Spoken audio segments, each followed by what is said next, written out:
अस्सलाम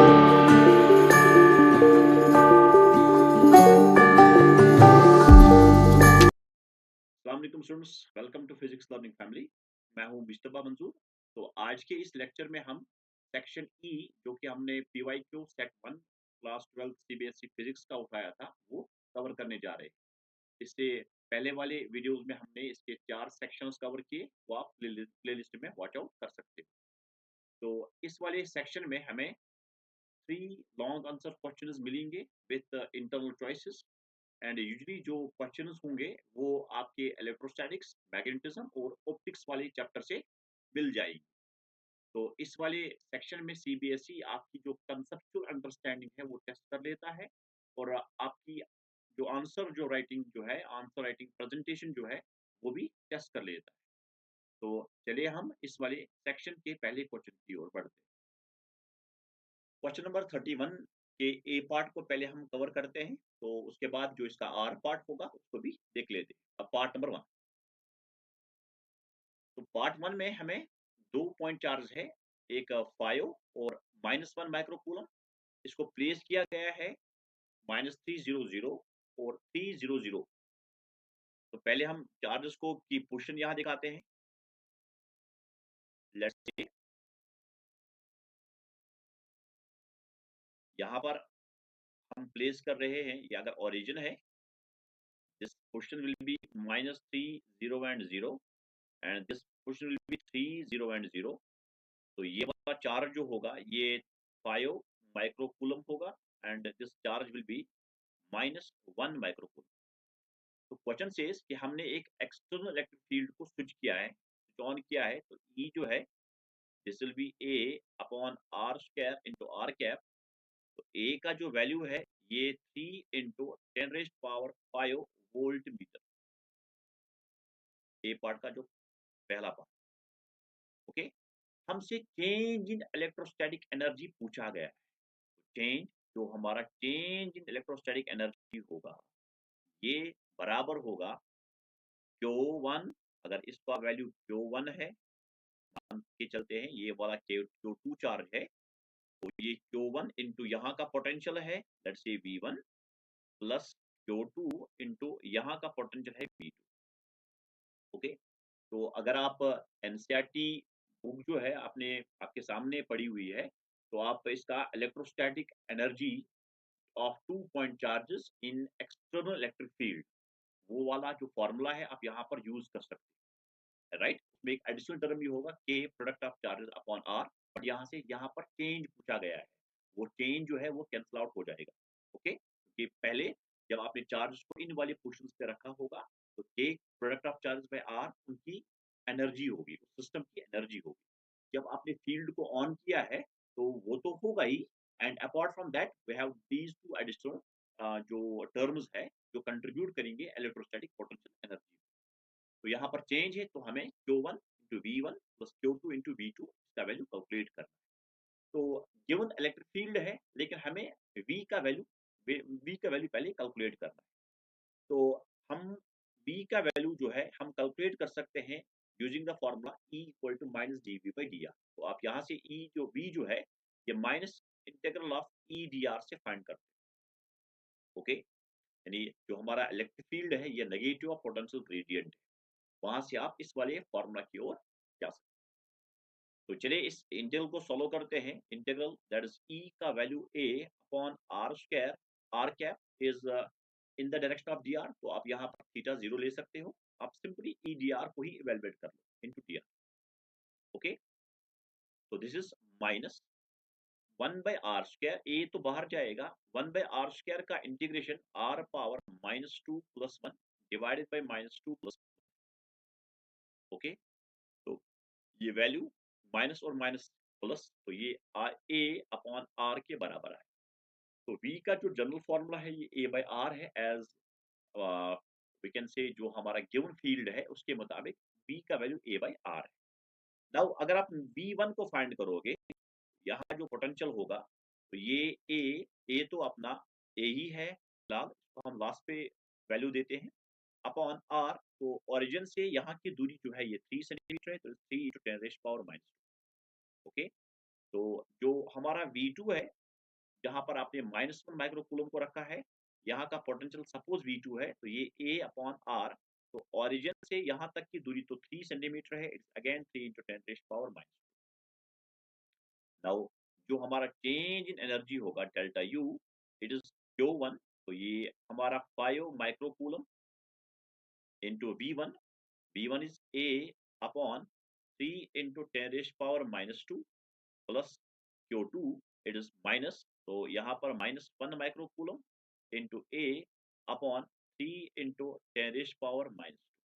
ओके, तो कुछ टर्म्स यहाँ पर हम कॉमन करते हैं, जैसे कि माइक्रो कूलम्ब दैट इज 10⁻6 को कॉमन करते हैं, and here it is a, तो ए को भी आप कॉमन कर दो, ए का वैल्यू 3 × 10⁻5 है, एंड डिनोमिनेटर में 3 × 10⁻², इसको भी कॉमन कर दो। ओके, तो यानी यहाँ बचा है 5 एंड यहाँ बचा है माइनस। ओके, तो ये 3 से 3 कैंसिल हुआ, -2 को ऊपर लो, तो ये -6 + 5 is -1, and -1 and +2 it is +1, तो 5 - 1 इज 4 एंड 4 × 10 इज 40, तो यहाँ से -6 + 5 इज -5, -2 जाएगा ऊपर, तो ये 10 बनेगा, इंटू यहाँ से 4 आएगा, 10 × 4 इज 40, तो 40 जूल जो है ये चेंज इन पोटेंशियल एनर्जी। तो बिल्कुल आसान क्वेश्चन है, आप की जो थ्योरी है अगर ये क्लियर है, तो आप डेफिनेटली इस इन क्वेश्चन को अप्रोच कर सकते हैं। ओके, तो चलिए हम इसके पार्ट नंबर सेकंड की ओर बढ़ते हैं। तो जो हमारा सेकंड पार्ट है, a system of two conductors is placed in air and they have a net charge of +80 and -80 microcoulomb, which causes a potential difference of 16 volt between them। तो एक capacitor के ऊपर है ये, कि अगर कैपेसिटर तो बना ही है दो कंडक्टर से ही, तो अगर मैं इन दो कंडक्टर्स के बीच में एयर रखता हूँ, एक प्लेट के ऊपर चार्ज +80 माइक्रोकूलम्ब और दूसरे प्लेट के ऊपर है -80 माइक्रोकूलम्ब, एंड चार्ज देने से जो पोटेंशियल डिफरेंस है ये बढ़ जाता है। जैसे कि हमने पढ़ा भी है कि जो चार्ज होती है given the capacitor plates, that is proportional to the potential difference. Charge बढ़ने से जो पोटेंशियल डिफरेंस होता है ये बढ़ जाता है, and Q is equal to CV, इस वाले इक्वेशन को हम कैपेसिटर इक्वेशन बोलते हैं, capacitor equation the backbone of the capacitor. Okay, तो चलिए let's move to its first part. तो क्वेश्चन आपने समझा होगा कि दो कंडक्टर्स है, और कंडक्टर्स को हम मानते हैं कि they are the plates the capacitor, और एक प्लेट को हम पॉजिटिव प्लेट बोलते हैं, दूसरे प्लेट को हम नेगेटिव प्लेट बोलते हैं, and the potential difference between these two plates is called potential of the capacitor. Okay, इसका जो पार्ट नंबर 1 है, find the capacitance of the system. जैसे कि मैंने Q इक्वल टू CV लिखा, आप यहाँ से C लिख सकते हो, इट इज Q/V। ओके, तो गिवन Q जो है ये 80 है, micro means 10⁻⁻6 upon V is 16, it is simply this is a 8 ones 8 twos, और 0 आप यहाँ ऐड कर दो, 10⁻⁻5 upon 2, this will be 0.5 into 10⁻⁻5, ये हमारा 5 माइक्रो फैराड है। फैराड इस कैपेसिटेंस का यूनिट होता है। तो दूसरा part, if the air between the capacitor is replaced by a dielectric, तो सपोज ये हमारा कैपेसिटर है, ये हमारा सेटअप है, इसमें हमने आयर के बदले आप एक ऐसा मटेरियल प्लेस किया है जिसको आप डाइलेक्ट्रिक बोलते हो, और उस डाइलेक्ट्रिक का डाइलेक्ट्रिक कांस्टेंट के ये हमारा थी। ओके, तो डाइलेक्ट्रिक इंसर्ट करने से जो कैपेसिटेंस होती है ये बढ़ जाती है। कितनी बढ़ जाती है? डाइलेक्ट्रिक कांस्टेंट टाइम्स बढ़ जाती है। हमें बताना है कि potential difference between two conductors कितना होगा। तो जो हमारे दो प्लेट्स है, अब इनका पोटेंशियल डिफरेंस कितना रहेगा। तो हम अगर ये वाला जो सेटअप है, अगर इसका कैपेसिटेंस C डैश हम लेते हैं, तो ये प्रीवियस कैपेसिटेंस के मुकाबले में K टाइम्स होगा, तो ये K टाइम्स C। हम लिख सकते हैं it is K times C का जो वैल्यू है इट इज Q/V। ओके, तो जो C डैश है, ये C डैश हम Q चार्ज तो नहीं चेंज हो जाएगा यहाँ पर, क्योंकि हम चार्ज को फर्दर बढ़ा नहीं रहे हैं ना घटा रहे हैं, तो क्यू जो है ये सेम रहेगा, डिवाइडेड बाय पोटेंशियल डिफरेंस जो है इसका ये चेंज हो जाएगा, let it be V dash, it is k Q upon V. यहाँ से क्यू क्यू को आप कैंसिल कर सकते हो, और जो के का जो वैल्यू है, डायरेक्ट्रिक कांस्टेंट का जो वैल्यू है ये 3 का है, अपॉन वी जो है it is given, it is V is 16। पहले वाले केस में जो वी है ये 16 है, तो यहाँ से जो वी डैश का वैल्यू आएगा ये 16 अपॉन 3, तो that will B 5 point something volt. ये पोटेंशियल डिफरेंस, पोटेंशियल डिफरेंस का वैल्यू रहेगा अगर मैं आयर के बदले इस डायरेक्ट्रिक को इंसर्ट कर। तो तीसरा वाला जो पार्ट इसका है कि अगर आप इन कंडक्टर्स को आप चार्ज बढ़ाते हो, यानी इससे पहले मैंने 80 दिया था, अब मैं इसको डबल कर रहा हूँ, 160 माइक्रोकूलम पॉजिटिव प्लेट पे, माइनस 160 माइक्रोकूलम नेगेटिव प्लेट पे। हमें बताना है कि इसकी कैपेसिटेंस चेंज होगी। बेटा, कैपेसिटेंस चेंज नहीं होती है चार्ज बढ़ाने या घटाने से। कैपेसिटेंस जो है ये डिपेंड करता है size, shape, nature of the capacitor plates के ऊपर, साइज के ऊपर डिपेंड करता है। It does not depend on the charge जो आप इसके ऊपर दे रहे हो, it does not depend on the potential difference between the plates. Okay, तो यानी यहाँ जो सी का जो वैल्यू है कैपेसिटेंस, ये क्यू अपॉन वी है, राइट। और आपने पैरेलल प्लेट कैपेसिटर में भी ये भी जाना, it is epsilon not a upon D. तो यहाँ पर ना चार्ज दिखता है ना आपको पोटेंशियल डिफरेंस दिखता है। ओके, तो यानी यहाँ पर अगर मैं चार्ज को डबल कर रहा हूँ, चार्ज बढ़ने से पोटेंशियल डिफरेंस भी बढ़ता है, बट ओवरऑल जो क्यू बाई वी का जो रेशियो है इट रिमेन्स सेम। तो दैट्स व्हाई कि जो कैपेसिटेंस है, कैपेसिटेंस ये अनचेंज्ड रहेगा, ये अनचेंज्ड रहेगा। और रीजन आप दोगे कि चार्ज बढ़ने से पोटेंशियल डिफरेंस जो है ये ग्रो करता है, पोटेंशियल डिफरेंस बढ़ जाता है, and the ratio Q by V it remains same. Okay, another reason जो आप दे सकते हो, दैट इज द कैपेसिटेंस जो है for a parallel plate capacitor it is epsilon not a upon D, and here the capacitance does not depend on the charge, and hence we can say that the capacitance of this setup, if the charge is doubled, it remains unchanged. Hope you got it. Okay, चलिए हम इसके are part की ओर बढ़ते हैं, B part की ओर बढ़ते हैं। Part B इसका first part, consider three metal spherical shells A, B and C, each of radius r. Okay, so we have the three metal spherical shells, तो मैं इसको नाम देता हूँ A, ये रहा बी और ये रहा सी। तो इनका रेडियस जो है, ये इसका रेडियस आर है, इसका भी रेडियस आर है और इसका भी रेडियस आर है। ठीक है, तो question further says each shell is having a concentric metal ball of radius r by 10। तो इसका भी एक मेटल बॉल जो है, कंसेंट्रिक मेटल बॉल, इसका भी concentric metal ball, concentric means they have the same centre. तो रेडियस जो इनका है ये r अपॉन 10, इसका भी रेडियस r अपॉन 10, इसका भी रेडियस r अपॉन 10। ठीक है, तो question further says the spherical shell A, B and C are given 6q, हम इसको प्लस 6q चार्ज दे रहे हैं, बी वाले को -4q चार्ज दे रहे हैं, और सी वाले को 14q चार्ज दे रहे हैं। ओके, तो जो इनर मेटल बॉल्स है इनको भी हम चार्ज देते हैं -2q, इस वाले को -2q, इस वाले को +8q और इस वाले को -10q चार्ज दिया। बाहर वाले स्फीयर्स को एक को 6q, -4q, 14q, और इनर वाले को, ए वाले को -2q, बी वाले को 8q और सी वाले को -10q चार्ज दे रहे हैं। हमसे बताया गया है, आप कंपेयर कर लो magnitude of electric field due to the shells A, B and C at a distance r from their centre. तो अगर यहाँ से इनके सेंटर से लगभग 3r की दूरी पे, कहीं से 3r की दूरी पे, 3r की दूरी पे हमें कोई पॉइंट लेना है। यहाँ पर ये 3r की दूरी है from the centre of the sphere A, ये भी है 3r की दूरी from the centre, from the sphere B, centre of the sphere B, and this is also the point में फील्ड कैलकुलेट करना है, और सेफियर सी से भी आपको 3r की दूरी पे इलेक्ट्रिक फील्ड कैलकुलेट करना है इसके सेंटर। ओके, तो अगर मैं यहाँ पर इस वाले पॉइंट पे इलेक्ट्रिक फील्ड कैलकुलेट कर लूँ, तो ये इस वाले पे फील्ड का वैल्यू होगा k, और दिस पॉइंट जो ये वाला जो चार्ज होगा, राइट, तो ये हम ट्रीट करेंगे एज अ पॉइंट चार्ज।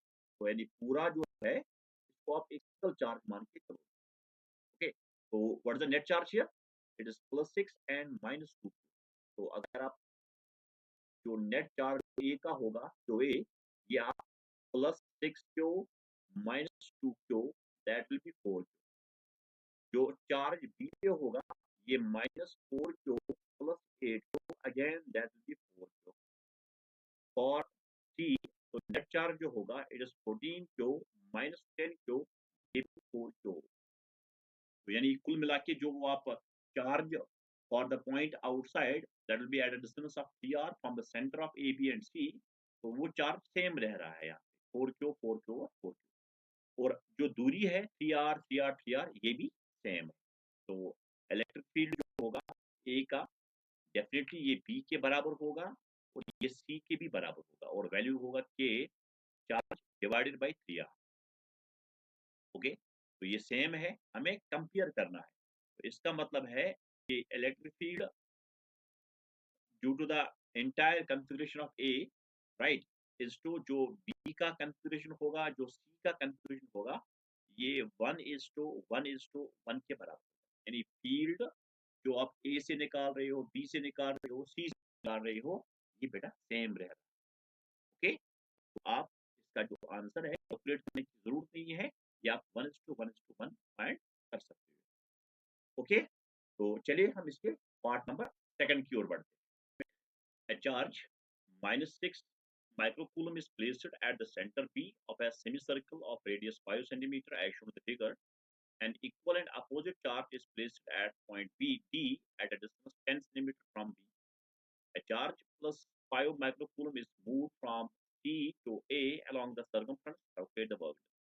तो क्वेश्चन कह रहा है कि हमारे पास -6 माइक्रोकूलम जो हमने बी पे रखा है, यानी यहाँ पर फिगर जो है, फिगर में एक मिस्टेक है, यहाँ पर 6 क्यों लिखा गया है? It's nothing but the -6 microcoulomb, यहाँ पर +6 microcoulomb.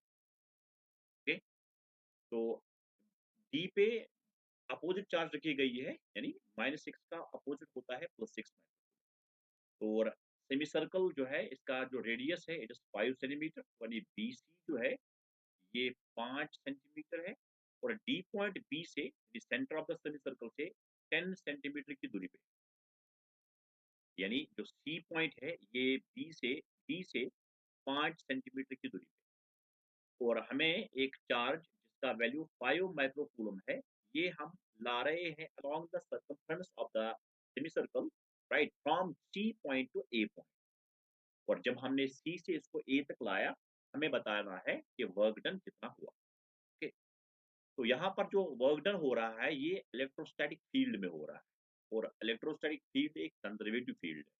That means work done जो है it does not depend on the path, it depends on the initial and the final point, right. तो path will not matter here, आप along the circumference जा रहे हो, along the straight line जा रहे हो, it depends on initial and the final. तो यहाँ जो वर्क डन होगा सोल्यूशन, तो वर्क डन जो यहाँ पे होगा, कौन सी चार्ज ला रहे हैं? 5 माइक्रोकूलम ला रहे हैं, राइट। कहाँ से कहाँ? हम सी से ले ए तक ला रहे हैं।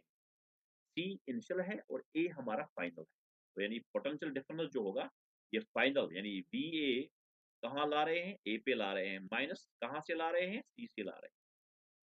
तो अब हमें ए और सी के पॉइंट्स का पोटेंशियल फाइंड करना है। तो पोटेंशियल तो आसान है, राइट। इलेक्ट्रोस्टैटिक पोटेंशियल जो है ये एक स्केलर फंक्शन। ओके, तो यानी वी ए हम पहले फाइंड करेंगे। यहाँ पर दो चार्ज है, एक चार्ज बी पे है, एक चार्ज बी पे।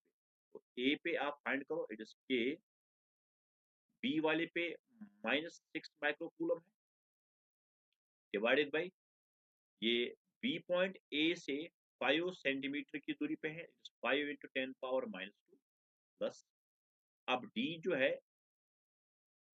इंटू डी जो है इस पे 6 माइक्रोकूलम चार्ज रखा गया है और डी जो है it is at a distance of B से ये 10 है और डी बी से ए 5 सेंटीमीटर की दूरी पे, कुल मिला के 10 plus 5 is 15, so it is 15 into 10 raised power minus 2. थोड़ा सिंप्लीफाई करते हैं तो आप k का value 9 into 10 power 9, that is Coulomb's constant, right, into 6 micro is 10 raised power minus 6 divided by 5 into 10 raised power minus 2, इसको आप common कर सकते हो, यहाँ पर बचा है -1 प्लस यहाँ बचा है दिस इज 1/3, 15 से 5 निकला बाहर तो यहाँ बचा है 3, ओके, से है यहाँ लिखता हूँ मैं, this is VA, it will be equal to 9 into 6 into 9 minus 6 is 3, minus 2 जाएगा ऊपर, 3 plus 2 is 5, right? So this is 10 raised power, this is 10 raised power 5 divided by 5 into, that is minus 2 upon 3 minus this is 3 and it is minus 3 6 18 and 18 to this 36 divided by 5 into 10 raised power 5 volt, ये है A वाले point पे potential. Now let us find the potential at point C, हम अब BC को find करने वाले हैं। नाउ बीसी, तो जो सी वाले पॉइंट पे जो पोटेंशियल होगा वो -6 क्यू और +6 Q, I mean -6 microcoulomb and +6 microcoulomb, both are at equidistant from this point, right? One charge is positive and another charge is negative and both have the same magnitude, तो इस C वाले point पे जो net potential होगा वो 0 होगा, okay बेटा। तो अब हम वर्क डन को फाइंड करते हैं, work done that is charge, right, तो चार्ज यहाँ पर है 5 micro means 10 raise power -6 into B A का वैल्यू हमने निकाला -36/5 इंटू 10 रेज़ पावर 5 और वर्क डन फाइंड कर रहे हैं तो आंसर जो है ये जूल में आ जाएगा। 5 से 5 कैंसिल हुआ तो रिजल्ट आ जाएगा -36 10 power -6 and 10 power 5, so it is 10 raised power -1, 10 power -1 हम यहाँ पर 3.6 लिख सकते हैं, 3.6 जूल, ये हमारा वर्क डन का आंसर आ गया।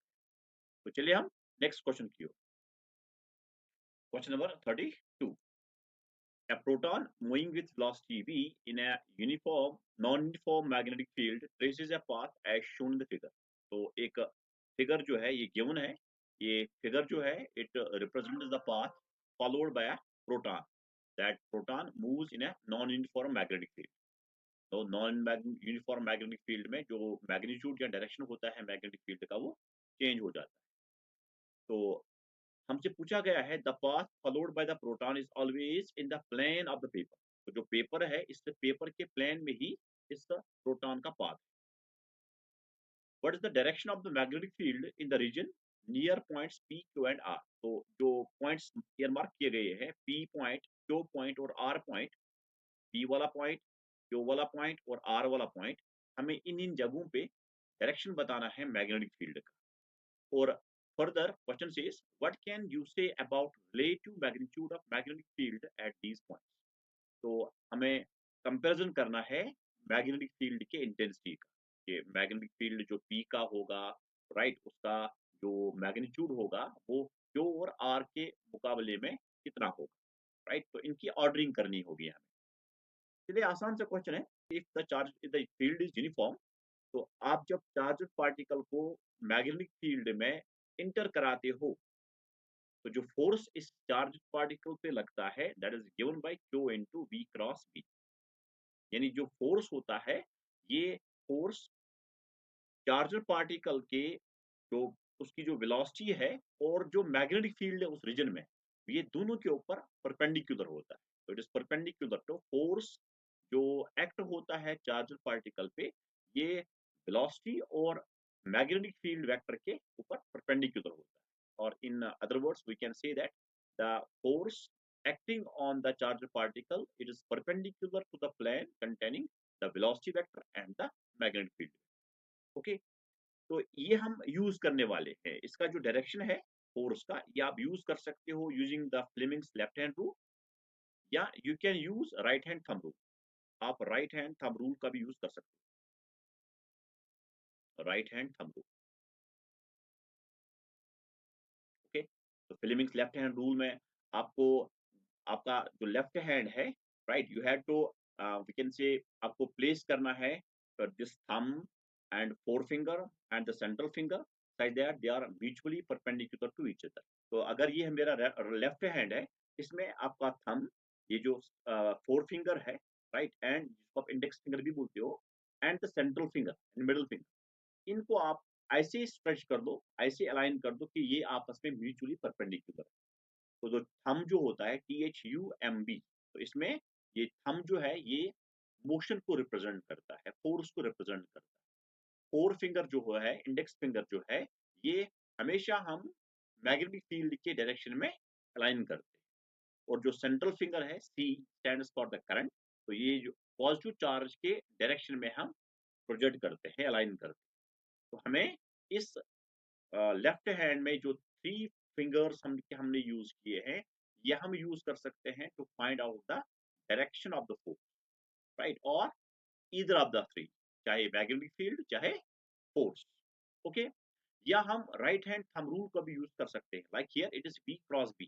तो हमें राइट हैंड से राइट हैंड को स्ट्रेच करना है इन सच अ वे कि जो राइट हैंड की जो फिंगर्स है, it is in the direction of the first vector, then curl the fingers in the direction of the second vector. हमें V क्रॉस B करना है। V को पहले आप अपने फिंगर्स को V के डायरेक्शन में रखो, then curl your fingers in the direction of the second vector, that is the D vector. जो हमारा एक्सटेंडेड थंब होगा, ये हमें देगा direction of V cross B या फोर्स, ओके? तो चलिए हम पहले P पॉइंट पे देखते हैं। देखिए, ये चार्जर पार्टिकल है, यानी पॉजिटिवली चार्जड पार्टिकल है हमारा प्रोटॉन। तो ये V वेक्टर है, ये रहा direction of the charge particle. तो ये P पॉइंट है, ये P पॉइंट है। और P पॉइंट पे आप यहाँ पर देख रहे हो कि ये ऊपर की ओर डिफ्लेक्ट हो रहा है, यानी ऊपर की ओर डिफ्लेक्ट होने का मतलब है इसके ऊपर एक फोर्स लगता है अपवर्ड्स। तो फोर्स यहाँ पर गिवन है, ये अपवर्ड डायरेक्शन में लगता है, यानी P वाले पॉइंट पे प्रोटॉन पे फोर्स अपवर्ड डायरेक्शन में लगता है, और प्रोटॉन जो है ये आगे की ओर जा रहा है।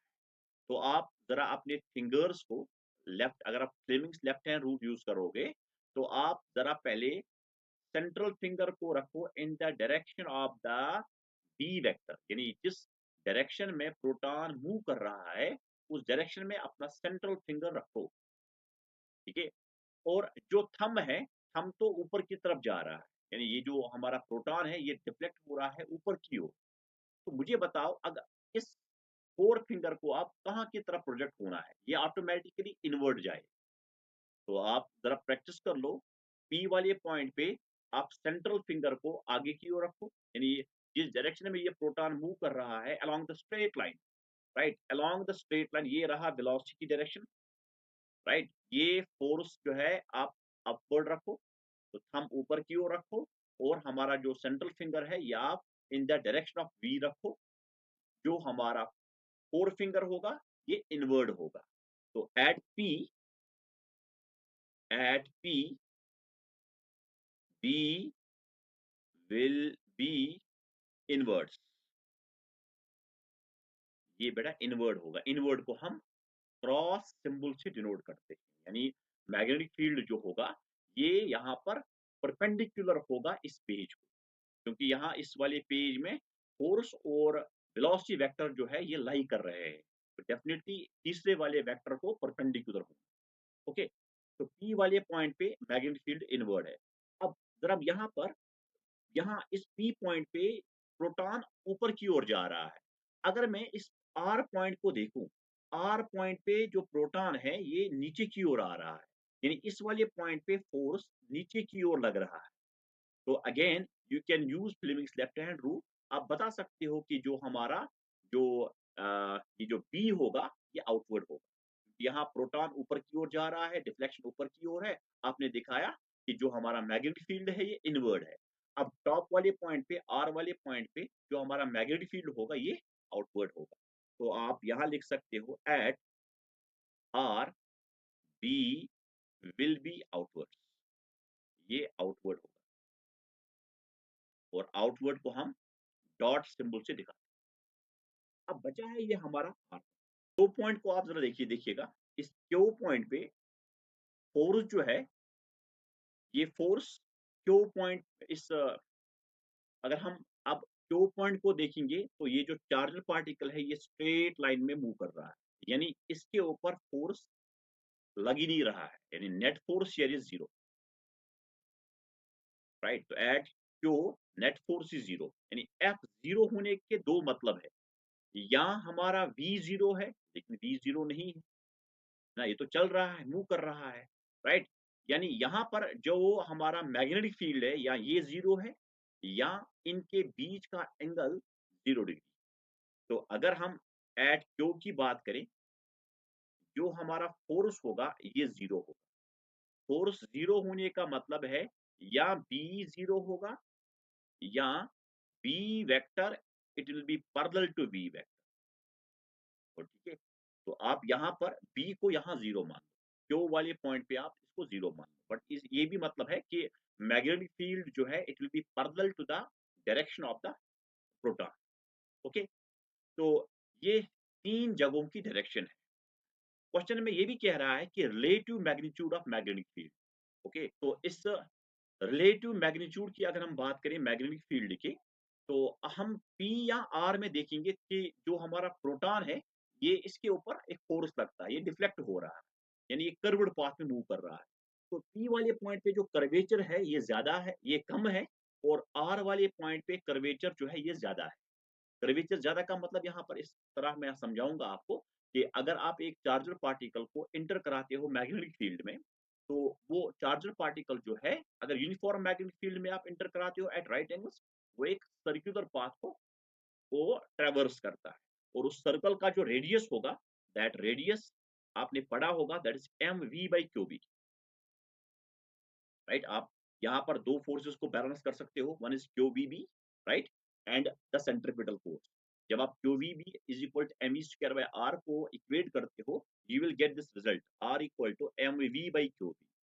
ओके, तो आप देखिएगा यहाँ पर इस वाले पॉइंट पे जो कर्वेचर है ये कर्वेचर बहुत ही कम है।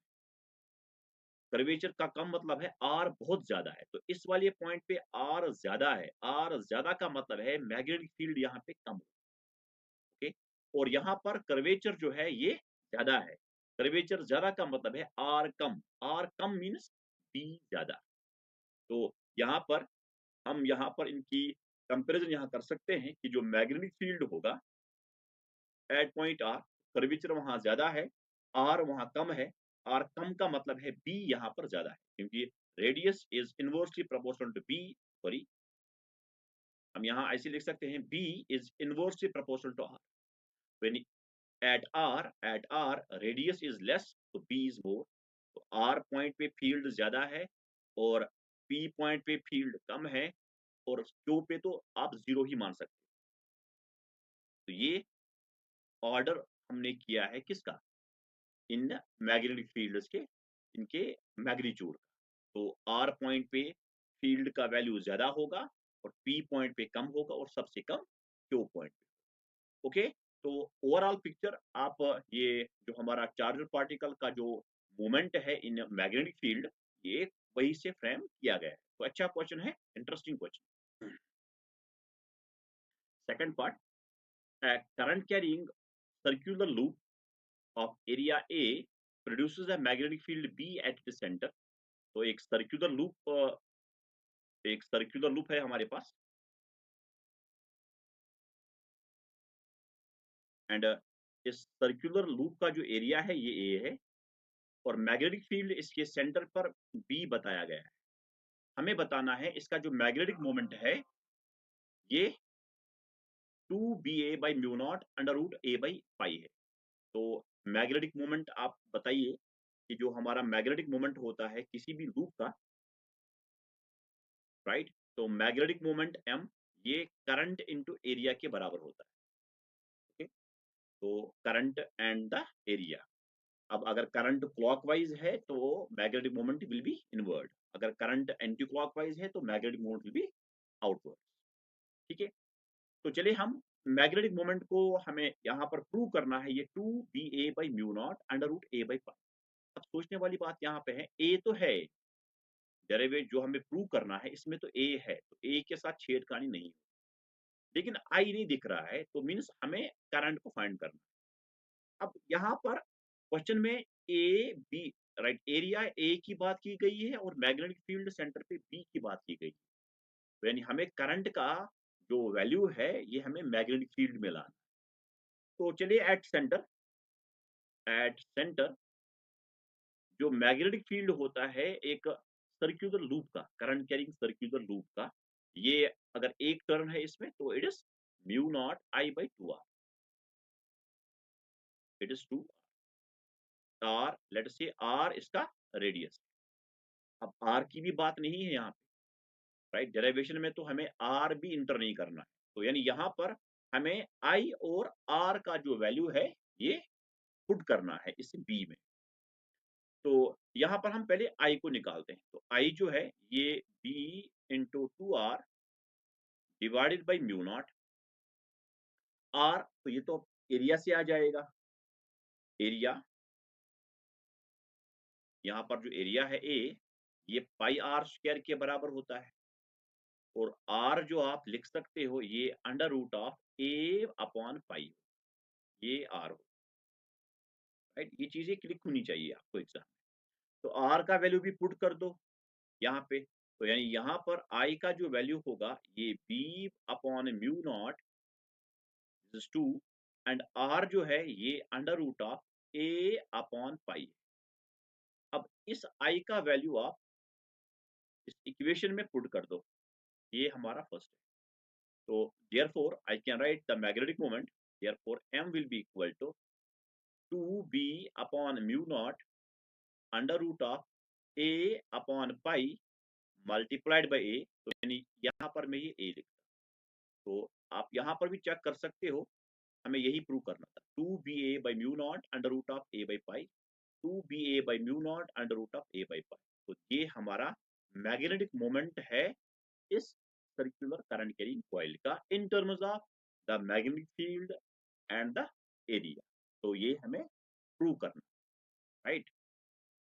तो काफी आसान सा क्वेश्चन है, जस्ट रिजल्ट ही आपको याद होना चाहिए मैग्नेटिक मोमेंट का, राइट। आपके दिमाग में जो है ये चीजें क्लिक होनी चाहिए कि भाई किस तरीके से मुझे चीजों को मैनिपुलेट करना है। करंट का वैल्यू यहाँ पर तो मुझे शो नहीं करना है, मगर करंट और मैग्नेटिक फील्ड का रिलेशन है, राइट। आर जो है इसका वैल्यू जो है ये हम एरिया के टर्म में लिख सकते हैं। तो चलिए हम नेक्स्ट क्वेश्चन की ओर बढ़ते हैं। तो आर पार्ट इसका, इसमें भी हमें दो सब पार्ट्स मिलेंगे। तो पहला पार्ट जो है ये डिराइव करनी है हमें एक एक्सप्रेशन टॉर्क के लिए on A rectangular current carrying loop suspended in a uniform magnetic field. तो जैसे कि आपने पढ़ा होगा कि जब हम एक करंट कैरिंग वायर को अगर हम प्लेस करेंगे मैग्नेटिक फील्ड में, तो उस वायर के ऊपर एक फोर्स लगता है जिसका वैल्यू I/L×B होता है। याद होगा आपको कि जो वायर है इसके ऊपर ये वाला फोर्स लगता है I/L×B, या जिसका मैग्नीट्यूड जो होता है ये BI/L sin थीटा होता है। ओके, तो अगर मैं एक लूप बनाऊं, चाहे एक रेक्टेंगुलर लूप बनाऊं या कोई सर्कुलर लूप बनाऊं, तो ये यार it is a rectangular loop. तो अगर हम एक रेक्टेंगुलर लूप लेते हैं जिसका कुछ लेंथ होगा L, जिसकी कुछ ब्रेडथ होगी B, राइट, यानी एरिया जो होगा वो L/B होगा।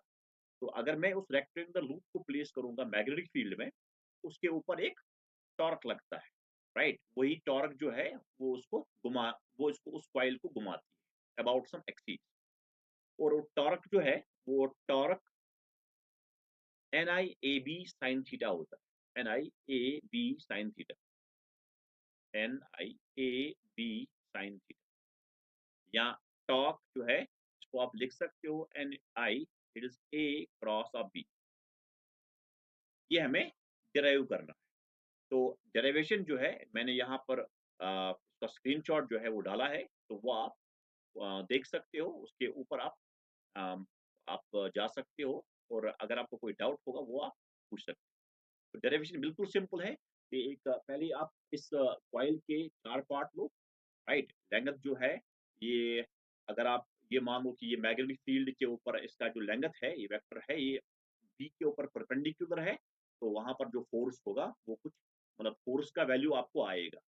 एंड उसका अपोज़िट वाला जो साइड होगा, आपको वहाँ पर भी फ़ोर्स मिलेगा, but direction will be opposite, clear? And जो हमारा ब्रेडथ वाला पार्ट होगा, उसके ऊपर जो फ़ोर्स होगा वो अलोंग द एक्सिस मिलेगा, that will be cancelled to each other. And with the result हमें जो लेंथ के अक्रॉस में जो फोर्सेस मिलेंगे वो इक्वल और अपोजिट होंगे, but they will be acting on two different points, and these two forces will form a couple, एंड उस कपल के मोमेंट को हम टॉर्क बोलते हैं। ओके, तो ये हम इस मैंने यहाँ पर इसका स्क्रीनशॉट प्लेस किया है, तो वो आप यहाँ देख सकते हो। तो एक्सप्रेशन ये आपको डिराइव करनी है, it is N I A B, if the field is perpendicular to this length vector, then here theta will be equal to 9 degree and sin 90 will be equal to 1. And in terms of the magnetic moment, here we have this IA.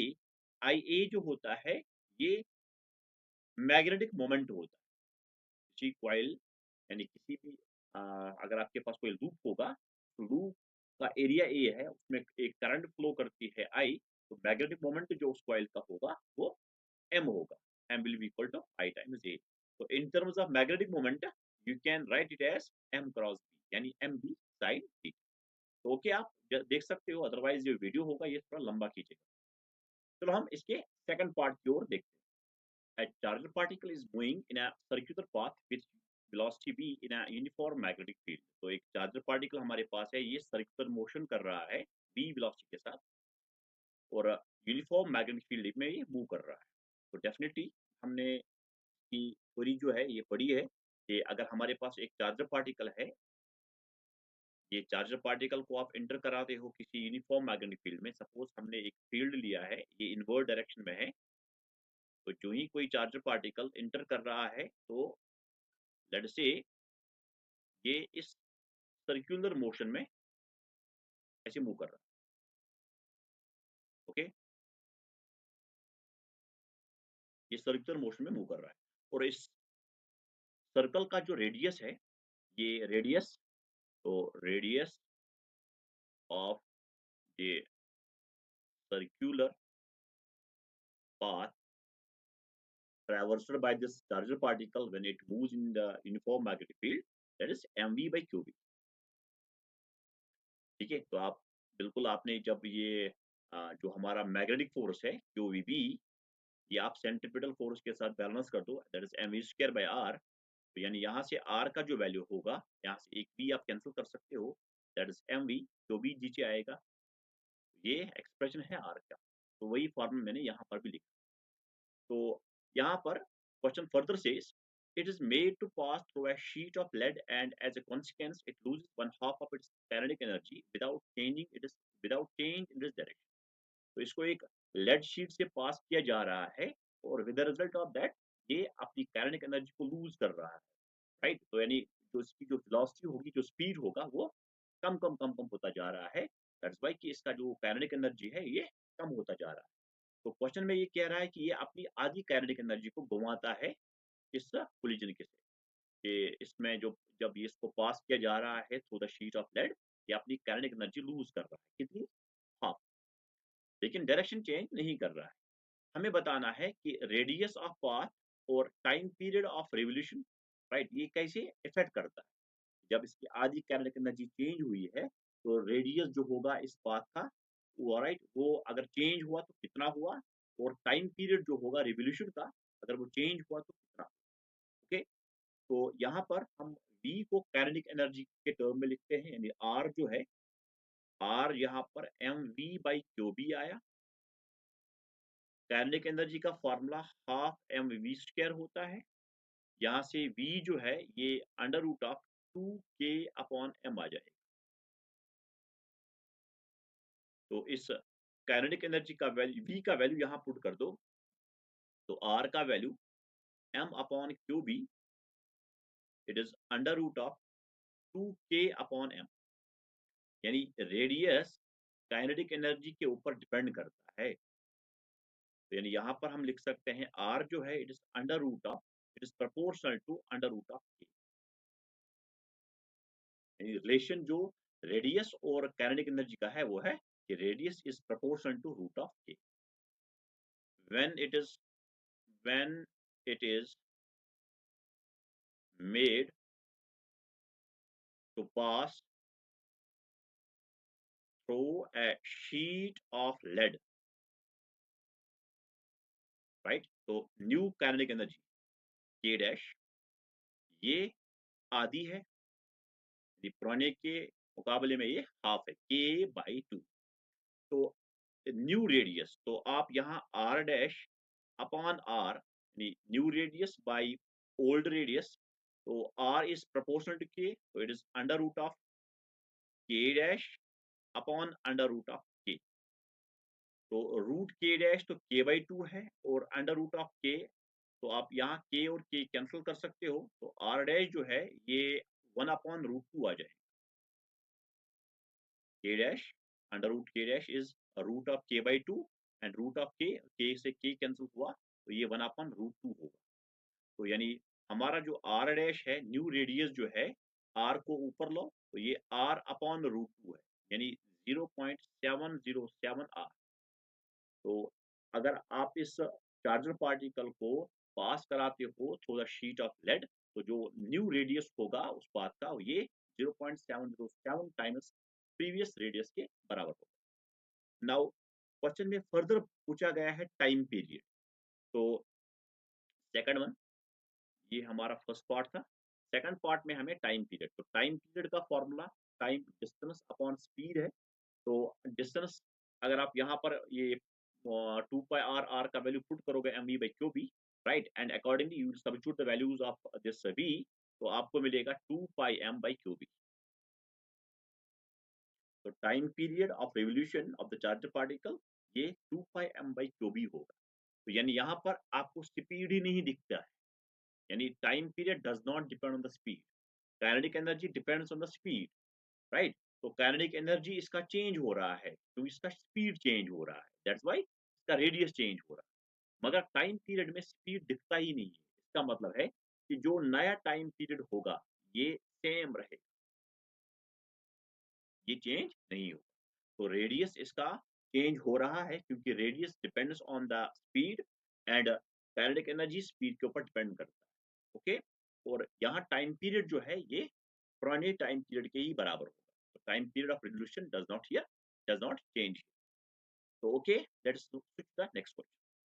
Question number 33, इसके भी दो part आपको मिलेंगे, A part और B part. और A part में भी आपको दो सब पार्ट्स मिलेंगे और बी पार्ट में भी आपको दो सब पार्ट्स मिलेंगे। तो हम पहले इसके ए पार्ट को देखते हैं, ओके। चलिए, तो ए पार्ट का first question, what are coherent sources. हमसे पूछा गया है कोहेरेंट सोर्सेस क्या होते हैं, वेव ऑप्टिक्स वाला part. Why are they necessary for observing a sustained interference pattern. Sustained means fix, हमें जो इंटरफेरेंस पैटर्न मिलता है वो फिक्स रहता है। तो कोहेरेंट सोर्सेस का क्या रोल वहाँ पे, it is one of the condition for obtaining the sustained interference pattern apart from the other conditions. ये सोर्स जो है ये कोहेरेंट होने चाहिए और मोनोक्रोमेटिक होने चाहिए, राइट। स्लिट्स जो है ये फाइन होने चाहिए, they should not be too wide, right, and many other conditions जो कि वहाँ पर हम टेक केयर करते हैं for obtaining the sustained interference pattern. तो कोहेरेंट सोर्सेस ये तो हमारी डेराइव्ड सोर्सेस होते हैं। हमारे पास अगर सोर्स ऑफ लाइट है, for example we have the source of light, और इस सोर्स ऑफ लाइट से डिस्टर्बेंसेस एमिनेट होते हैं, यानी वेव्स एमिनेट होते हैं, ओके। तो यानी यहाँ से वेव्स स्प्रेड आउट होते हैं, ओके। तो इसको फाइन बीम बनाने के लिए, कॉलिमेट करने के लिए हम एक स्लिट का यूज करते हैं, एक फाइन होल का यहाँ पर यूज करते हैं, ओके। तो ये हमारे पास एक सिंगल स्लिट है। तो इस सिंगल स्लिट से एक बीम हमारे पास कॉलिमेट हो रही है, right, the form of crest and the troughs.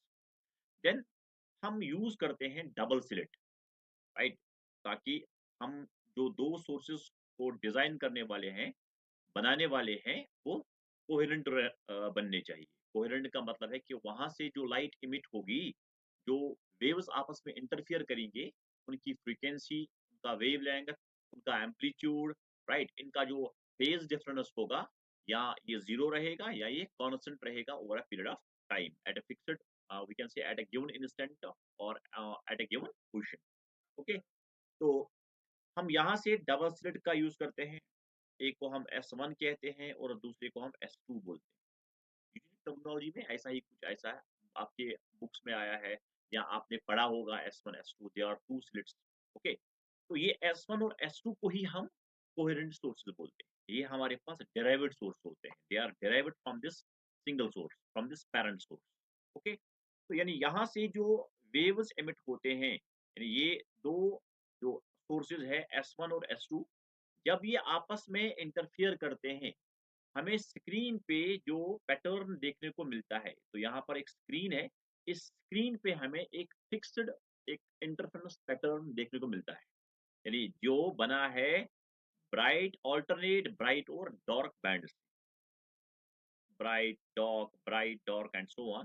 नीचे भी ऐसा ही है, bright, this is the dark, bright dark and so on. Okay, तो यानी सस्टेनड का मतलब है कि इनका जो पोजीशन है, इनकी जो पोजीशन है इन इंटरफेरेंस पैटर्न की, इन ब्राइट्स और दो डार्क फ्रिंज की, वो हम बैंड भी बोलते हैं, फ्रिंज भी बोलते हैं, यही इनकी पोजीशन फिक्स रहती है। ओके, अगर आपने इनका फेज डिफरेंस जो है किसी टाइम पे, आप किसी पोजीशन पे इनका फेज डिफरेंस जो है ये चेंज हो रहा था, यानी इनिशियली में let's say the phase difference between these two waves reaching eight a given point on the screen that was suppose 5, और लेटर टाइम में उनका फेज डिफरेंस जो है ये चेंज हो रहा है, टाइम के साथ साथ ये चेंज हो रहा है, तो उससे जो स्क्रीन पे आपको इंटरफेरेंस पैटर्न देखने को मिलता है, ये भी टाइम के साथ-साथ चेंज हो जाता है। यानी जो पोज़ीशन ब्राइट की थी, वो कुछ टाइम के बाद डार्क की होगी, राइट? और यानी आपका परमानेंट वहाँ पर इंटरफेरेंस पैटर्न नहीं मिलेगा। ओके, दैट्स व्हाई कि जो अ इंटरफेरेंस पैटर्न यहाँ पर बनना चाहिए, ये फिक्स बनना चाहिए। ओके, ताकि हम बाकी पैरामीटर उसको वहाँ से रिवील करें। ओके, तो यानी इसमें आपको पहले लिखना है कोहेरेंट सोर्सेज क्या है, और आप क्यों कोहेरेंट सोर्सेज को ही यूज करते हैं। Coherent sources, they are the necessary conditions for obtaining the sustained interference pattern. तो इसका हम पहले सॉल्यूशन लिखेंगे यहाँ पे, अब मैं आपको दिखाऊंगा पहले कि अगर ये हमारा interference pattern, the interference pattern जो हमें स्क्रीन पे मिलता है, जब आप यंग्स डबल स्लिट एक्सपेरिमेंट पढ़ते हो, वहाँ पर जो आपको इंटरफेरेंस पैटर्न मिलता है, that consist of alternate brides and dark bands. तो ये हमारा इंटरफेरेंस पैटर्न, और इंटरफेरेंस पैटर्न में जो विड्थ होती है, चाहे ब्राइट बैंड की चाहे डार्क बैंड की, राइट, ये सेम रहता है, और इसको आप फ्रिंज विड्थ बोलते हो, जिसको आप बीटा से डिनोट करते हो, जिसका value lambda D by D होता है। ओके, यानी अगर हमारे पास लेट्स से ये स्लिट्स है, स्लिट की बीच की दूरी यानी सोर्सेज जो है ये आपस में स्मॉल डी सेपरेशन पे है, और ऑब्वियसली जो डी होना चाहिए that should be very very small, and screen की दूरी स्लिट से ये कैपिटल डी है। How far is the screen from the double slit? It is capital D, and the sources S1 and S2 they are separated by the distance small d. Okay, तो हम यहाँ पर जो lambda है ये wavelength है light का, यहाँ से जो लाइट इमिट होती है, यानी जो आपने सोर्स यूज किया है, यहाँ से जो लाइट इमिट होती है इसका वेवलेंथ लेम्डा है, और d screen distance है from the plane of the slits, and small d is the separation between the slits. Okay, तो हम यहाँ कोहेरेंट सोर्स लिखते हैं, coherent sources.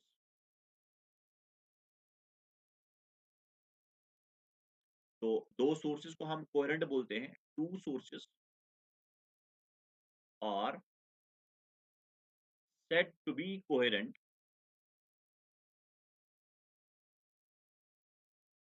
if they emit light of same frequency,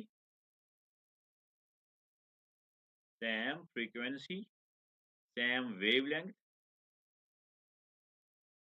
they have the same amplitude, they have the same amplitude and constant और zero phase difference.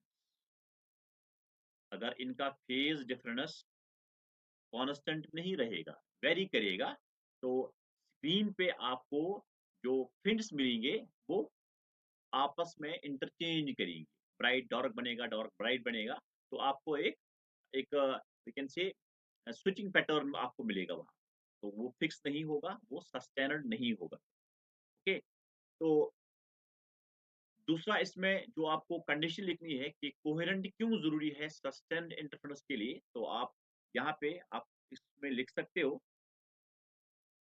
और मैं next page पे आ जाता हूँ। तो सस्टेनड के लिए, सस्टेनड इंटरफेरेंस के लिए जो फाई होगा, फेज डिफरेंस जो होना चाहिए डेल्टा फाई, ये सेम रहना चाहिए, यानी कांस्टेंट रहना चाहिए। तो अगर मेरे पास लेट्स से ये हमारे पास डबल स्लिट्स है S1 और S2, और ये डिस्टेंस कैपिटल डी है और ये डिस्टेंस स्मॉल डी। तो लेट्स से यहाँ से वेव्स किसी पॉइंट पे, स्क्रीन की किसी पॉइंट पे इंटरफेयर कर रहे हैं। अब अगर इन्होंने कंस्ट्रक्टिव तरीके से इंटरफेयर किया तो आपको ब्राइट मिलेगा, अगर डिस्ट्रक्टिव तरीके से इंटरफेयर किया तो ये आपको डार्क मिलेगा। ओके, तो जो इंटेंसिटी होगी यहाँ पर, तो इंटेंसिटी जो है रिजल्टेंट इंटेंसिटी, अगर इसकी इंटेंसिटी आई नॉट है और दूसरे वाली वेव की इंटेंसिटी आई नॉट है, because they are the coherent sources, इनका इंटेंसिटी जो है हम सेम ले रहे हैं क्योंकि they are derived from a single parent source. और इंटेंसिटी जो रिजल्ट इंटेंसिटी होती है, ये आपने पढ़ा, it is I1 plus I2 plus twice under root of I1 I2 cos of phi.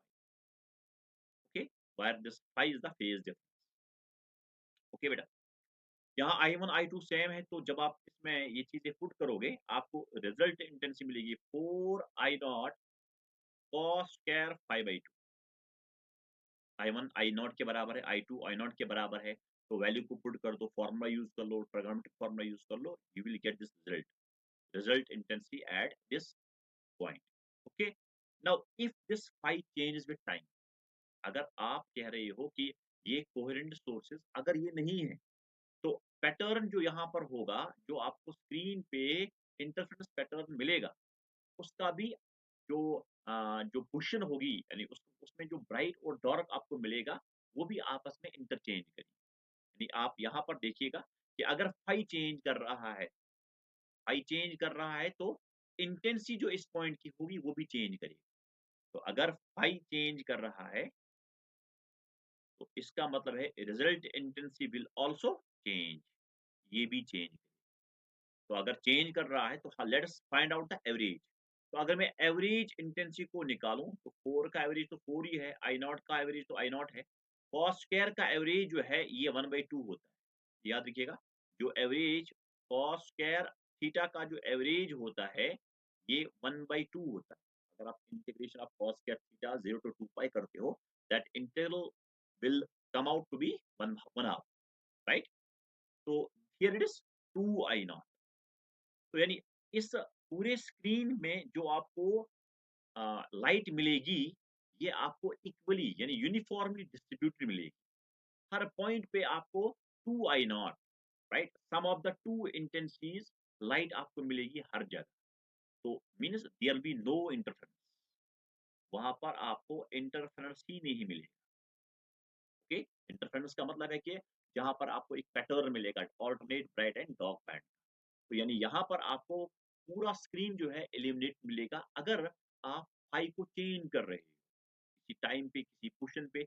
अगर दो वेव्स जो है इनका फेज डिफरेंस चेंज हो रहा है, ये फिक्स नहीं है, जो इनिशियल में जो फेज डिफरेंस था, अगर वो टाइम के साथ साथ चेंज हो रहा है, तो ऐसा, ऐसे सोर्सेज को हम इनकोहेरेंट सोर्सेज बोलते हैं। तो वो आपको इस क्वेश्चन का आइडिया मिला होगा। तो पहले कोहेरेंट सोर्सेज लिख रहे हैं, फिर कोहेरेंट सोर्सेज क्यों नेसेसरी है for observing the sustained interference pattern.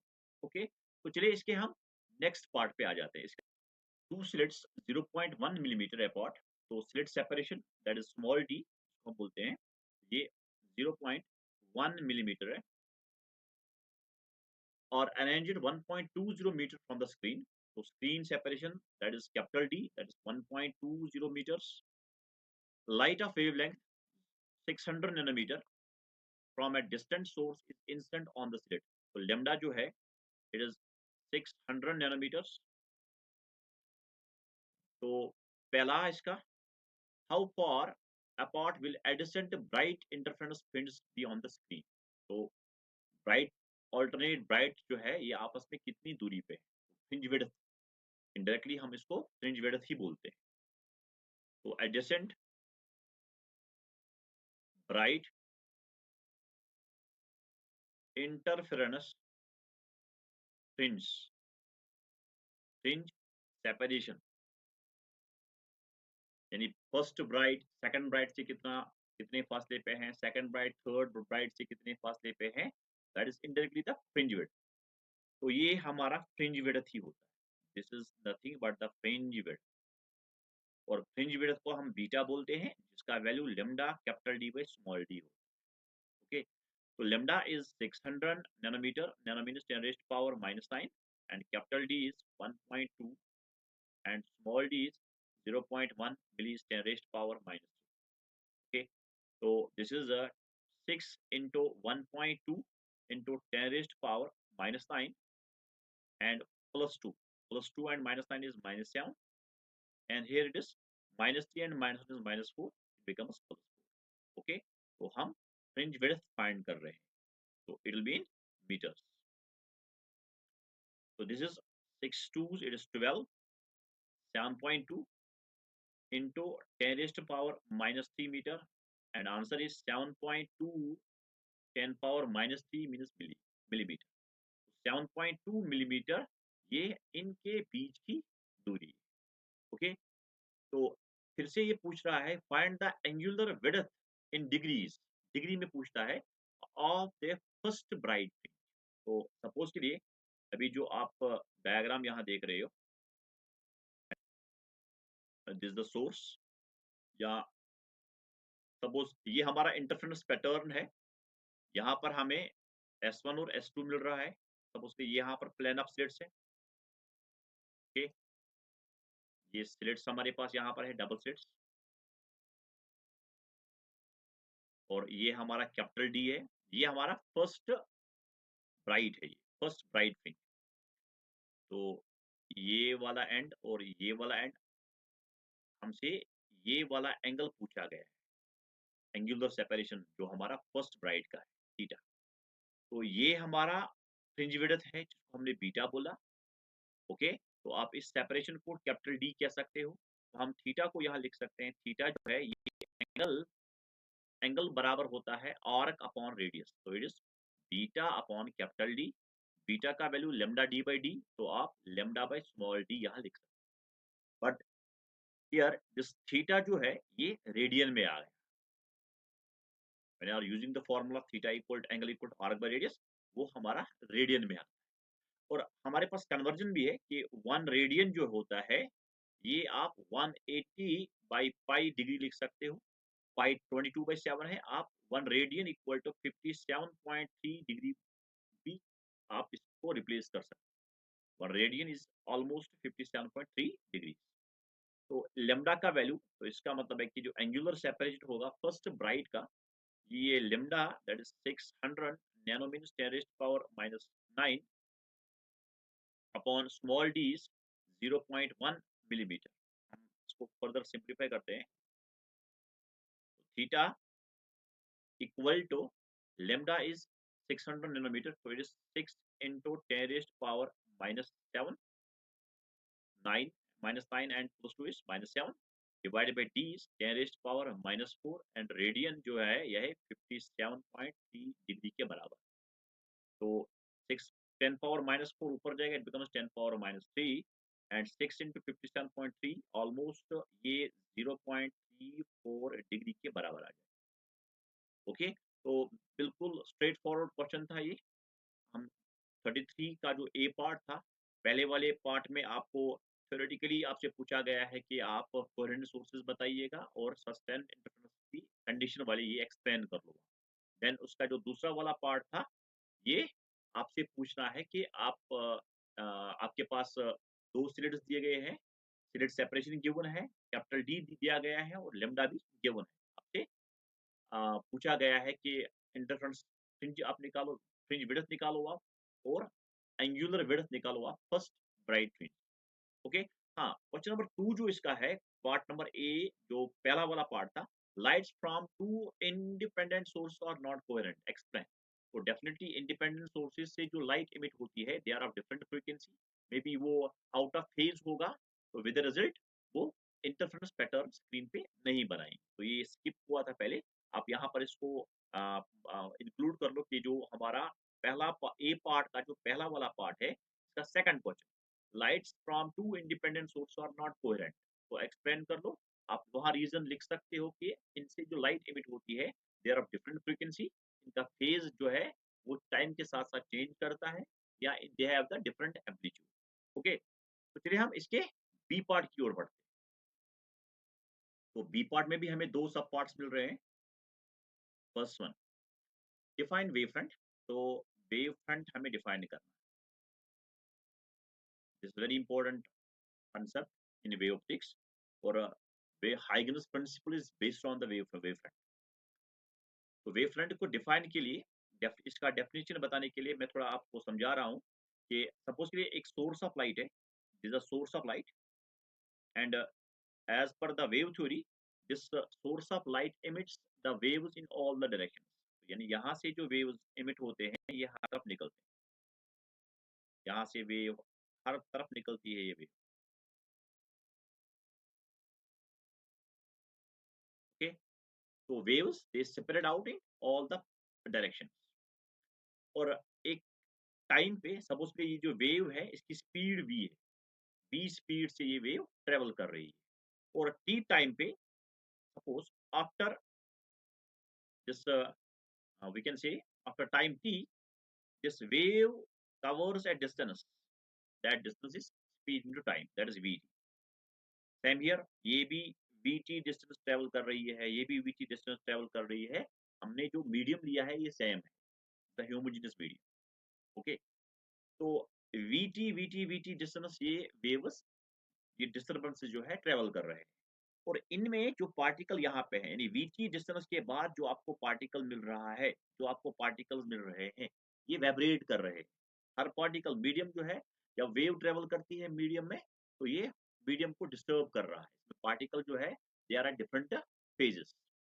Now इन पॉइंट्स की एक खासियत है, अगर मैं इन पॉइंट्स को मिलाऊं, इन पॉइंट्स को अगर मैं इन पॉइंट्स को मिलाऊं, जो लोक्स ऑफ द पॉइंट्स है, जब मैं इनको ड्रॉ करता हूं, हमें एक शेप मिलता है। और खासियत क्या है इन पॉइंट्स की, they all are having the same phase. तो these points they are the locus of the points, they are locus of points vibrating in the same phase, vibrating in the same phase at a given instant of time, at a given instant of time।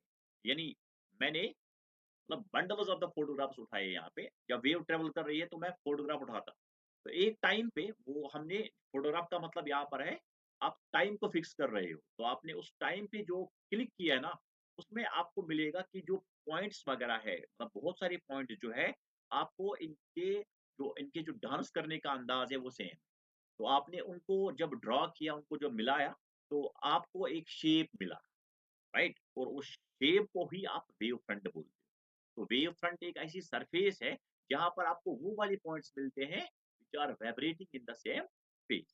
Okay, तो shape जो होता है wave front का, ये depend करता है source, यानी source का शेप कैसा है। If the source is a point source, then the wave front will be spherical wave, and if the source is a plane wave, we can see the line source, then you get a cylindrical wave front। और अगर आप spherical wave front को at a large distance पे एक थोड़ा part cut करते हो, हमें प्लेन वेव फ्रंट मिलता है। लेकिन यहाँ पर आपको बस इतना बताना है कि वेव फ्रंट क्या होता है। तो वेव फ्रंट एक लोकसा पॉइंट्स होता है, पॉइंट्स का गुच्छा होता है, जो आपको सेम फेज में मिल जाते हैं। तो वो एक सरफेस फॉर्म करते हैं, जिसको आप वेव फ्रंट बोलते हैं। नाउ इसमें एक इंटरेस्टिंग पॉइंट आपसे पूछा गया है कि आपको ड्रॉ करना है एक wave front, instant wave front और refracted wave front, right? Instant wave front एक प्लेन वेव फ्रंट है, जिसको एक कन्वेक्स लेंस के ऊपर गिराया गया है, और वहां से एक रिफ्रैक्टेड वेव निकलती है। तो आपको डायग्राम में दिखाना है instant and the refracted wave. Okay, तो ये डायरेक्टली एनसीईआरटी से ये वहां पर ये डायग्राम भी आपको मिल जाएगा। वहां पर प्रिज्म भी है, वहां पर आपको कन्वेक्स लेंस भी है, वहां पर कनकेव मिरर भी है। तो हम एक कन्वेक्स लेंस को लेते हैं, ये एक कन्वेक्स लेंस है। ओके, तो हम एक प्लेन वेव फ्रंट यहाँ इसके ऊपर गिरा रहे हैं। ये एक plane wave front, is the plane wave. Okay, तो हाइगन का मानना है कि जो भी वेव फ्रंट होता है, इसमें जो भी पॉइंट होता है, ये एक्ट करता है as the sources for the secondary wavelets. यानी ये इनके ऊपर जो पॉइंट्स है, ये सोर्सेस का काम करता है, यानी यहाँ से नए नए डिस्टर्बेंसेस निकलते हैं। ओके, और वेव फ्रंट के ऊपर अगर आप नॉर्मल ड्रॉ करते हो, that the direction of the रे, तो वो रे की डायरेक्शन है। तो अगर हम यहाँ पर ये नॉर्मल ड्रॉ करते हैं, राइट, ये नॉर्मल ड्रॉ करते हैं, या ये नॉर्मल ड्रॉ करते हैं, ये रे को रिप्रेजेंट करते हैं, direction of the energy flow को ये रिप्रेजेंट करते हैं। ओके, नाउ आप मुझे बताइएगा, अगर ये वाला पॉइंट सपोज के लिए मैं इस वेव फ्रंट को नाम देता हूँ पी क्यू एंड आर। तो पी क्यू आर एक प्लेन वेव फ्रंट है। इसमें जो पी से जो डिस्टर्बेंस आ जाता है, वो उसको वो usually most of the time air में ट्रेवल करेगा, क्योंकि कन्वेक्स में यहाँ थिकनेस कम होती है और यहाँ थिकनेस ज्यादा होती है। ओके, तो ये लाइन जो है, आगे जाके जब जो सपोज करिए यहाँ से बाहर आ जाएगा, ऑब्वियसली ये रे जो है ये अनडिविएटेड रहेगा। तो इस रे को, इस वेव फ्रंट को ज्यादा, I can say distance glass में ट्रेवल करना होगा as compare to the waves जो पॉइंट पी और पॉइंट आर हो। तो पॉइंट पी और पॉइंट आर को आयर में ज्यादा डिस्टेंस ट्रेवल करना है एज कंपेयर टू क्यू। तो वेव की स्पीड तो गिलास में तो कम रहती है, इसका मतलब है कि this wave at this point P और क्यू और will travel longer distance as compare to the जो क्यू से जो वेव इमिनेट होती है। तो पी वाला थोड़ा आगे जाएगा, आर वाला भी थोड़ा आगे जाएगा, लेकिन क्यू वाला थोड़ा पीछे ही रहेगा। ओके, मगर ये वो पॉइंट्स है जो कि सेम फेज में, तो जब हम इनको मिलाएंगे तो आपको कुछ इस तरह का पैटर्न मिलेगा। यानी ये रे, तो ये हमारा एक कन्वर्जिंग वेव फ्रंट है, रिफ्रैक्टिंग वेव फ्रंट है। ऑब्वियसली आप यहाँ पर नॉर्मल ड्रॉ कर दो, ये नॉर्मल रहेगा, ये नॉर्मल रहेगा, ये नॉर्मल रहेगा। तो जो हमारा ये वेव फ्रंट होगा, ये हमारा कन्वर्जिंग टाइप का होगा, कन्वर्जिंग वेव फ्रंट। तो this is the refracted wave front, refracted wave front, this is the incident wave front, incident wave. तो instant wave front is a plane wave front here, और जो हमारा refracted wave front यहाँ पे रहा, ये converging wave front, ये हमारा रिफ्रैक्टेड वेव फ्रंट है। तो इससे, इस कन्वर्जिंग वेव फ्रंट से यहाँ पर हमें साबित मिलता है कि जो हमारा कन्वेक्स लेंस होता है, this is converging in nature, it is converging in nature. तो आपसे कोई पूछे कि अगर हम एक प्लेन वेव फ्रंट को किसी कन्वेक्स लेंस के ऊपर इंसिडेंट कराते हैं, रिफ्रैक्टेड वेव फ्रंट का शेप कैसा होगा, वो एक कन्वर्जिंग वेव फ्रंट का शेप होगा, यानी एक कन्वर्जिंग वेव फ्रंट आपको मिलेगा। ओके, तो चलिए इसके second part. Second part, a beam of light coming from a distant source is refracted by a spherical glass ball। तो हमारे पास एक spherical glass ball है, ये हमारे पास एक spherical glass ball है। Refractive index is given, let say ये आयर है, इसको आप n1 मान लो, रिफ्रैक्टिव दैट इज 1, और गिलास का रिफ्रैक्टिव इंडेक्स n2 है, that is 1.5। Okay, and radius जो इसका है, रेडियस दैट इज 15 सेंटीमीटर।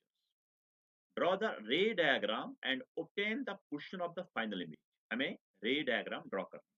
तो सबसे पहले मैं यहाँ नाम देता हूँ इसको, ये प्रिंसिपल एक्सीस है। ओके, तो रे आ रही है डिस्टेंट सोर्स से। तो डिस्टेंट सोर्स का मतलब है कि रे जो है it is parallel to the principal axis. Okay, तो ray is parallel to the principal axis. ये रे इंसिडेंट होती है इस वाले, यानी जो हमारा ये स्फेरिकल बॉल है इसके इस वाले फेस पे ये गिर रही है। अगर हम यहाँ नॉर्मल ड्रॉ करते हैं, नॉर्मल का मतलब होता है इस पॉइंट को सेंटर से जोड़ दो। I will join this point two the centre. तो ये हमारा नॉर्मल का काम करेगा। तो रे आ रही है from rarer to denser, it will bend towards normal. तो ये नॉर्मल की ओर बेंड करेगा। तो ये नॉर्मल की ओर बेंड करेगा। तो ये नॉर्मल की ओर बेंड करेगा। ओके, तो then here ray will travel from denser to rarer. तो अगर ये वाला सरफेस ना होता, आप ऐसा भी यहाँ इसको ड्रॉ कर सकते हो। अगर सेकंड सरफेस ना होता तो आपको इमेज यहाँ मिलती। ओके, चलिए, तो ये इमेज आपको मिलती I1 अगर ये वाला सरफेस ना हो। मगर ये सरफेस तो है। आप यहाँ पर नॉर्मल जब ड्रॉ करोगे, मैंने नॉर्मल यहाँ ड्रॉ किया, तो ray travels from denser to rarer, it bends towards normal. तो ये बेंड करती है नॉर्मल की ओर, ऐसी।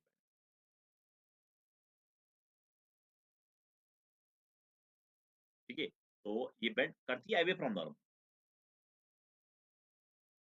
ओके, तो यानी रे डेंसर टू रियर ट्रेवल करती है, तो ये नॉर्मल से दूर जाए। तो ये हमारी फाइनल इमेज होगी। तो डायग्राम हमने ये ड्रॉ की, ये हमारी फाइनल इमेज, ये हमारी फाइनल इमेज। नाउ क्वेश्चन में ये गिवन है कि रेडियस इज 15 सेंटीमीटर। ये जो रेडियस है ये 15 है। ओके, तो अगर ये 15 है, हम ये मानेंगे for this surface let's say ये V है, और इस सरफेस के लिए ये रहा V1। नाउ हमें पोजीशन ऑफ फाइनल इमेज, इस V को हमें फाइंड करना है। क्वेश्चन में हमसे V पूछा गया, तो आप इस सरफेस को आप 1 नाम दो, इस सरफेस को आप 2 नाम दो। तो सरफेस 1 के लिए हम अपना फॉर्मूला लिखेंगे कि जो हम यूज करते हैं रिफ्रैक्टिंग सरफेस के लिए, स्फेरिकल रिफ्रैक्टिंग सरफेस के लिए जो हमारे पास रिलेशन है वो है कि अगर रे यानी ऑब्जेक्ट जो है इसको आपने रखा है रियर मीडियम में, तो रिलेशन हमारे पास है -n1 by object distance plus n2 by image distance is the image, that is equal to n2 minus n1 बटा r। Okay, now here object distance, तो ये तो इन्फिनिटी है, तो आप यहाँ -n1 के बदले 1, infinity means that is object means infinity, plus n2 here is 1.5 divided by image, that is this I1। Image जो है ये I1 है, यानी V1। इमेज इस तरह बन रहा है, तो plus that is n2 minus n1, that is 1.5 minus 1 upon r, for this radius is minus, the radius is plus, क्योंकि आप इस डायरेक्शन को पॉजिटिव मान, तो ये प्लस 15 सेंटीमीटर आ जाएगा। ओके, तो ये तो जीरो अपना है, ये तो जीरो आ जाएगा। तो v1 का वैल्यू यहाँ पर 1.5 upon v1 is equal 0.5 upon 15। ये पॉइंट से पॉइंट कैंसिल हुआ, तो answer 5 one this is 5 three, V1 का जो वैल्यू आएगा दैट इज 45 सेंटीमीटर। यानी ये जो यहाँ से ये जो दूरी है, इसको आप कंफ्यूज आप हो रहे हो, इसको आप V डैश मान लो। इसको हमने V1 माना, इसको आप V डैश मान लो फॉर एग्जाम्पल। यानी ये जो इमेज पहली वाली सरफेस ने बनाया, ये फिर दूसरे वाले के लिए ऑब्जेक्ट का काम करेगा। लेट्स से फिलहाल हम I1 जो है ये इमेज है किसका, ये इस पहले वाले सरफेस के लिए इमेज का काम करेगा, and it will be the virtual. Why? Because ये दूसरी सरफेस जो है ये वहां प्रेजेंट है, आपने ये माना कि ये वहां एब्सेंट है। तो आप I1 की डिस्टेंस पहले वाले से आपने निकाला है, इट इज 45 सेंटीमीटर। अब 45 तो पूरा है ये। अब 30 को काटो, इसका मतलब है ये जो हमारा वी डैश होगा, राइट, ये v dash 45 minus 30, that is 15 centimetre. तो I1 जो है ये इस सेकंड सरफेस से 3 सेंटीमीटर की दूरी पे। ओके, नाउ सेकंड सरफेस के लिए मैं यहाँ रिलेशन लिखता हूँ। अब अगर ये जो हमारा I1 है, यानी रिफ्रैक्ट रे जो है, हमारा I1 जो है, ये एक्ट करेगा as a virtual object for the second surface. Okay, तो हम यूज करते हैं, यानी यहाँ ऑब्जेक्ट हमारा डेंसर मीडियम में है, ऑब्जेक्ट हमारा डेंसर मीडियम में है। तो leave aside whether the image is real और virtual, we are using the formula. हम इसी फॉर्मूला को यूज करते हैं, but just flip N1 and N2। तो यहाँ N1 के बदले N2 by object distance plus N1 बटा image distance is equal to N1 minus N2 upon R। Okay, now N2 के बदले माइनस 1.5 बाई ऑब्जेक्ट, यहाँ पर ऑब्जेक्ट जो है ये यहाँ पर काम करेगा 15 सेंटीमीटर, तो divided by 15 plus N1 by image हमें फाइंड करनी है। N1 मीन्स यहाँ it is 1 minus 1.5 divided by, for this इस R को हम माइनस मानेंगे क्योंकि ये सेकंड सरफेस के लिए रेडियस लेफ्ट साइड आ रहा है, तो यानी ये माइनस 15 सेंटीमीटर। तो यहाँ से हम N1 यहाँ 1 है, सॉरी N1 यहाँ 1 है, और आप इस b के लिए इसको सॉल्व करोगे, you will get it is 1 upon v will be equal to 0.5 is minus minus minus cancel, so it is 0.5 upon 15। okay, and ये इधर आ जाएगा, it becomes plus 1.5 upon 15। so 1.5 plus 0.5 is 2, so 2 by, it is 2 by 15, that is 1। उल्टा कर दो इसको, तो यानी v का जो वैल्यू आएगा ये 15 by 2, that is 7.5 सेंटीमीटर, यानी इस साइड प्लस। तो ये इमेज की पोजीशन है 7.5 सेंटीमीटर। तो डायग्राम भी हमने ड्रॉ किया और इमेज की पोजीशन भी हमने फाइंड। ओके, तो ये हमारा पेपर जो सेट 1 था, क्लास 12 सीबीएसई फिजिक्स मार्च 2025 का, ये हमने कंप्लीट यहाँ पे किया। और आप इसकी और प्रैक्टिस कर लो, इसके रिलेवेंट जो क्वेश्चंस है, स्पेशली जो एनसीईआरटी की जो एक्सरसाइज है, you can solve more and more questions from NCERT, right, क्योंकि एग्जाम में उससे बाहर क्वेश्चंस नहीं आ जाएगी, उसी पैटर्न के क्वेश्चंस आपको एग्जाम में मिलेंगे। तो प्रैक्टिस मोर, मैं नेक्स्ट पेपर जो 2024 का होगा उसका भी सेट 1 उठाऊंगा, और उसको भी हम with in couple of days में सॉल्व करेंगे। तो okay, keep learning and keep growing, right. Allah.